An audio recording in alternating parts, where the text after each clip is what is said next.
I'd actually forgotten about this. It was under the workbench, drying out for a number of years. Crikey, if you look at this closely, the grain structure is amazing. It's got some very nice patterns in here. I'm going to turn this, of course. I really don't know what I'm going to turn it into. I'm going to get it on the lathe as usual and start some work, and whatever comes out, comes out. It is a bit of maple. It's very light, completely dry. Let's go.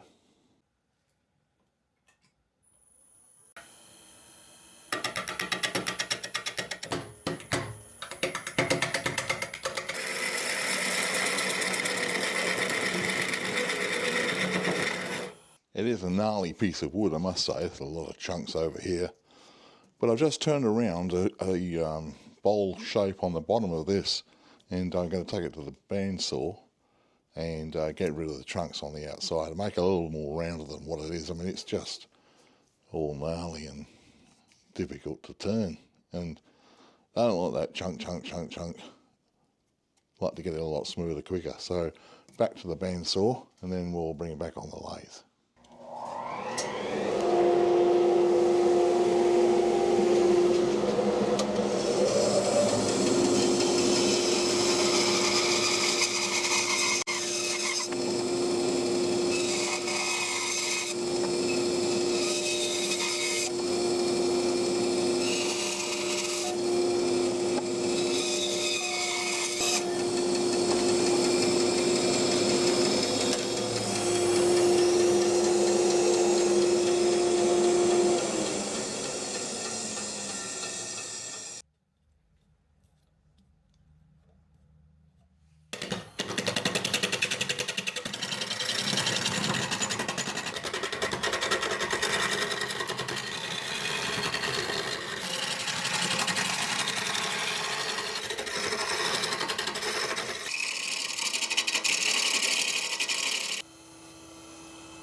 Still looking gnarly, and it's rough, but not as rough as it was before. We've got some dents and flat pieces and a bit of chunks and some nice cracks going on.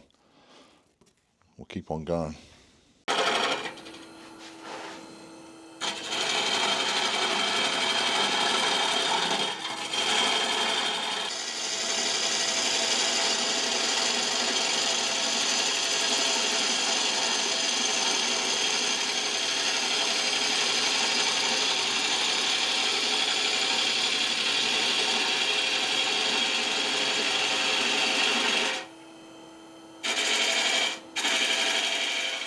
It's looking better. We've got a few chunks here to deal with and a few cracks, but it's looking quite nice underneath.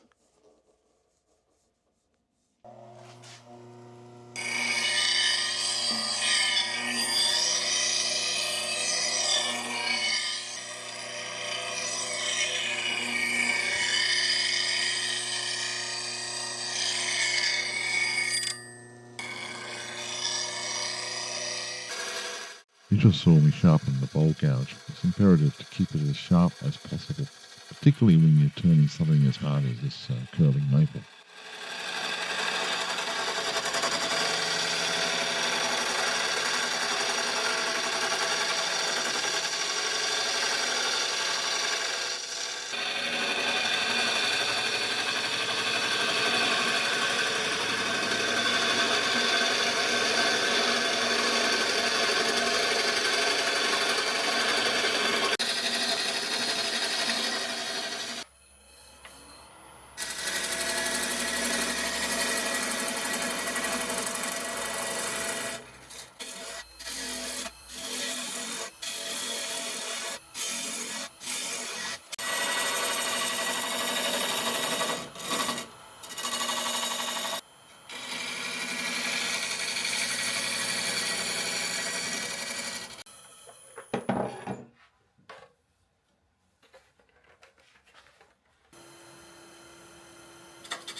looking a lot better, but still we've got some fairly deep cracks going on the outside here. Going to fill those with CA glue, not black this time like last week's video, although that was walnut, so a different situation altogether. So the crack on this side actually goes all the way through the piece. So I don't know what's going to happen when we go on the inside, but I'm going to get the outside done fairly well for the moment. I gotta say, the gnarliest piece of wood always ends up being the most prettiest. The ugly duckling story, as they say. Fill this little notch in here, that's the feature. And I'm going to round down the bottom here and have the foot taken off later in a convex pattern. I'm kind of going for this tall bowl type situation, but it could change. You know me, I just go with the flow.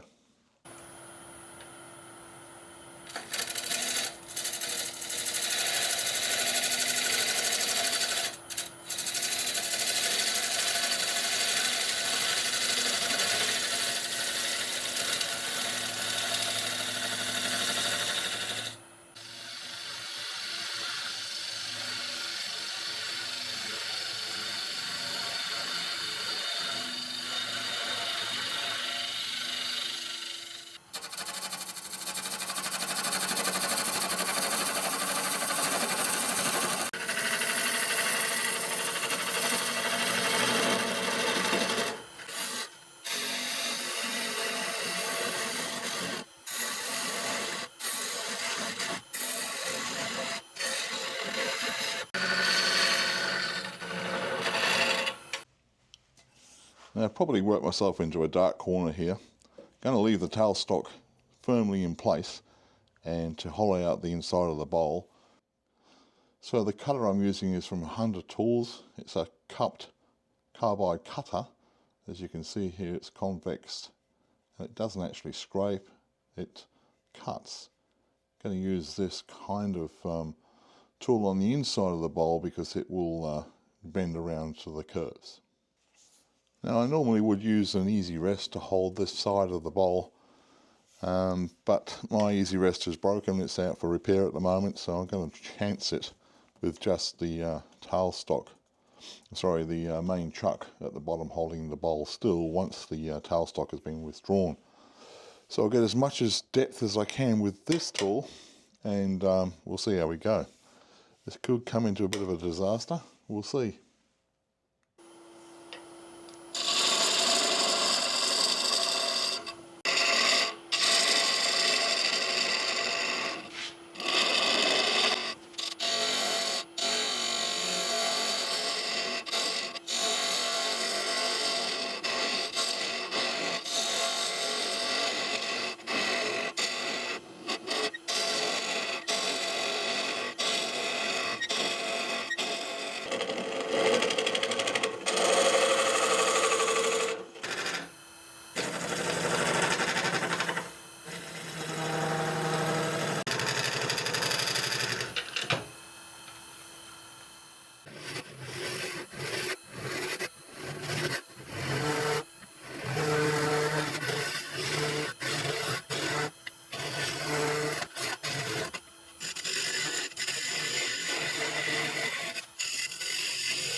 Now you can hear the vibrations of the piece sitting just in a small truck. This is a very short rest here, and I'm probably about halfway deep now. So it's going to go quite a way, and I'm taking it very, very easy because if it catches or too much pressure on the end of this bowl here, even though we're about halfway towards the chuck now, it could fly out. So I'm staying well behind the end of, or the start of the lathe. Got my headgear on. The only thing I haven't got is probably a steel shield, but we'll have to do without that today.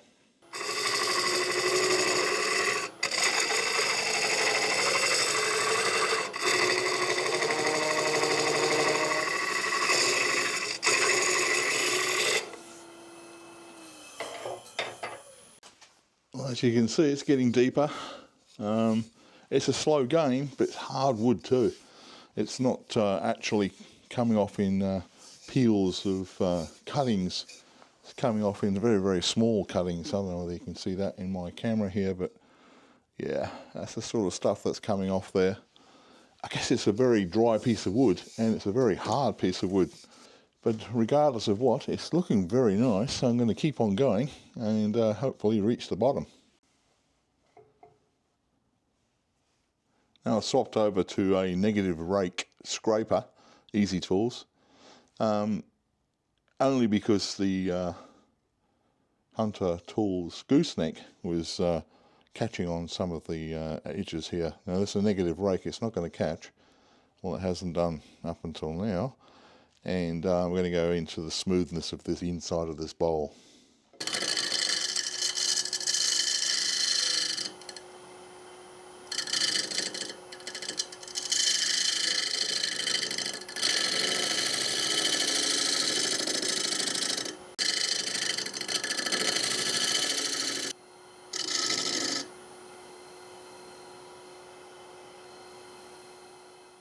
So that's as deep as I really want to go there, and I'm quite pleased with the result.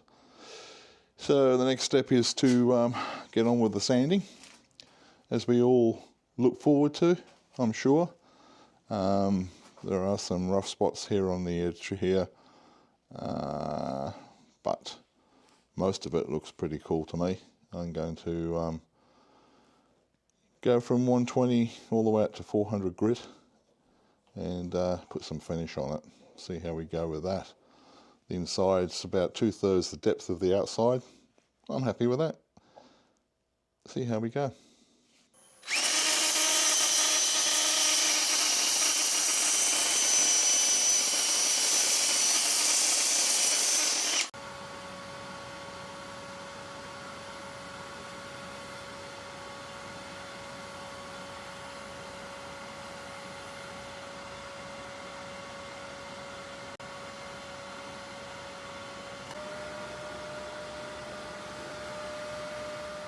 Inside and the outside all polished up. Now taking the foot from the bottom of the bowl, the tenon screw removed, and the maker's badge put in its place.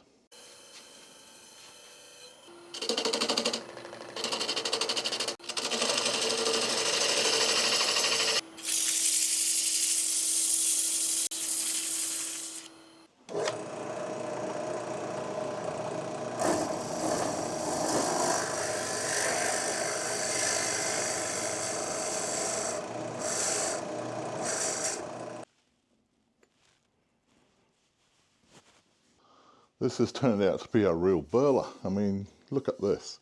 Beautiful bowl. The wood has been spectacular for a piece that's just sitting under the bench drying out for, I can't remember how many years. And it's, I think it's maple figurine, or curly maple as they call it. And you can see here with the bowl turning around as much as I can get without the glare of the lights. It's really, really nice. It's almost a three-dimensional effect from the grain here. Turning around and turn on the inside, you can see the same effect on the inside, and we've got a nice depth. And then I'm telling you, that was a bit of a hard one there. She was tough, but to get to that depth using probably not the correct tool, a Rest Easy would have helped, and maybe go in there with a little better type of tool. I'm not sure which one, but going to see that for a little bit further on next week's projects. So there's the outside, that's the shape. Back off a little bit so you can see. The bowl with the bottom of the bowl is convex, and it's got the maker's badge sitting there on the bottom. So it sits there nicely on a sideboard as a piece, or whatever. Really pleased for this, guys. It was an enjoyable turn. Probably took from woe to go about 5 hours to do this job, so it's not that bad. The finishing is just the Acks paste and Acks polish, nothing more. That product is really good. Check it out, guys. I've got a link on my YouTube down the bottom there, you can sort of click on where to get that from. It's a mum and pop's business. They still just sell this to keep them alive, so I believe. I don't know them that well, but they're pretty good, and this stuff is really good for the finishing of bowls. Anyway, enough for me going on chat, getting off the wheels. So next week, guys, cheers.